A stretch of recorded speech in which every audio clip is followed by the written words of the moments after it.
Bonjour Gaëtane.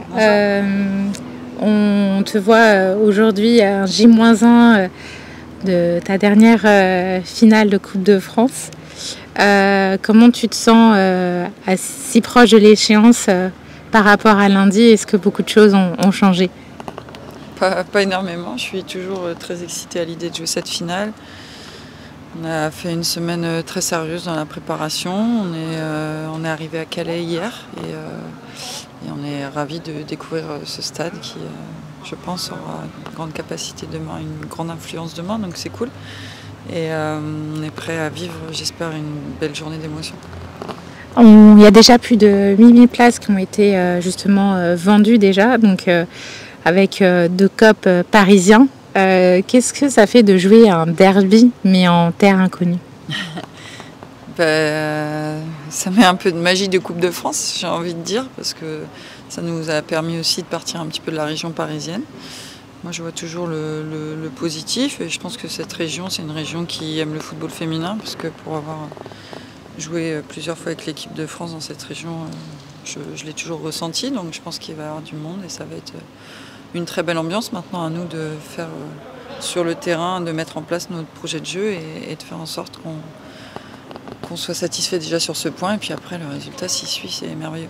Est-ce que la gestion des émotions va être l'une des grosses clés de ce match et quel rôle vous pouvez avoir avec votre expérience pour guider le groupe qui n'a pas joué beaucoup de finales? PSG a joué les 3 dernières de Coupe de France.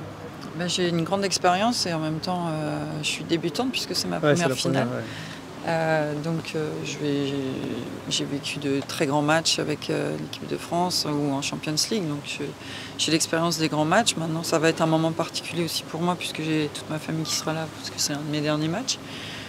Mais je pense qu'on va le vivre pleinement et l'objectif c'est d'accueillir les émotions avec spontanéité. Et rester toujours focus sur notre projet de jeu que l'on connaît par cœur.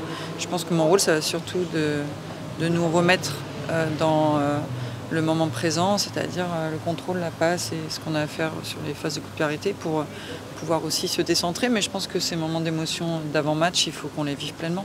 Justement, tu parles de ce projet de jeu. Il vous a accompagné toute la saison. Il a bien fonctionné contre les gros. Vous n'avez pas perdu contre Lyon, contre Paris. Et avec ce dernier match d'ailleurs, il n'y a pas si longtemps à Paris, où vous avez fait plus que leur tenir tête, est-ce que ça peut donner un petit boost de confiance sur ce match-là? Oui, en tout cas, je ne sais pas si c'est un boost de confiance, mais je pense qu'on suit notre ligne directrice. Après, on est bien consciente qu'on est outsider de ce match, que l'effectif qui est en face est un effectif extraordinaire avec des joueuses d'expérience internationale. Et on continue notre petit bonhomme de chemin. Maintenant, on a pris confiance sur le fait qu'on a réussi à tenir tête à ces grosses équipes cette année.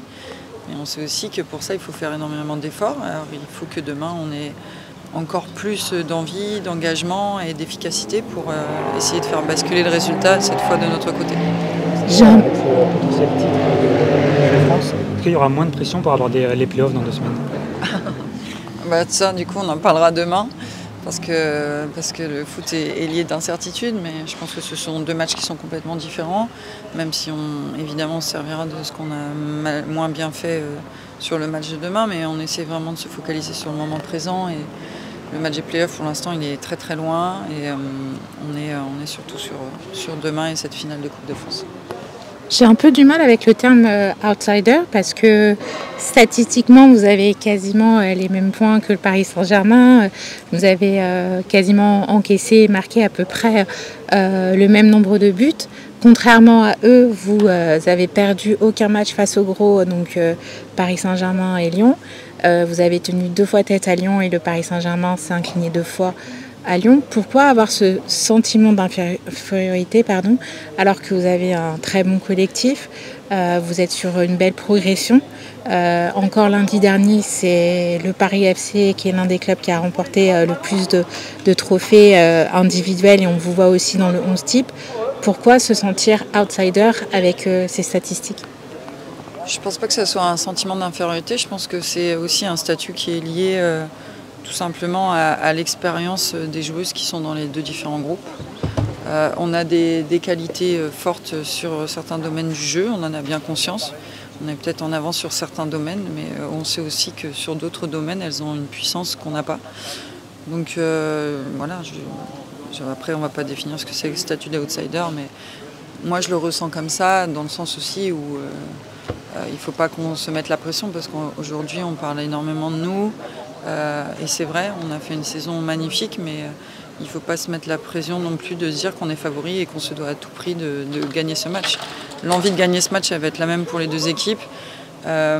J'espère qu'on aura la capacité et je suis persuadée qu'on aura la capacité de gérer les émotions d'une finale et de pouvoir exprimer au maximum notre jeu. Maintenant, le foot, on peut faire un match exceptionnel et avoir en face une équipe qui en fait un aussi. Donc, il faut être conscient de ça. Moi, je suis très confiante de nos qualités, mais je suis très consciente des leurs. Donc, voilà. La première finale, c'est la finale de Coupe de l'Aube. Qu'est-ce que dirait la gamine Gaëtane Thinet en 2025 avant de jouer la finale de la Coupe de France? J'ai bien fait de ne pas baisser les bras et de continuer à croire que je pourrais jouer une deuxième finale.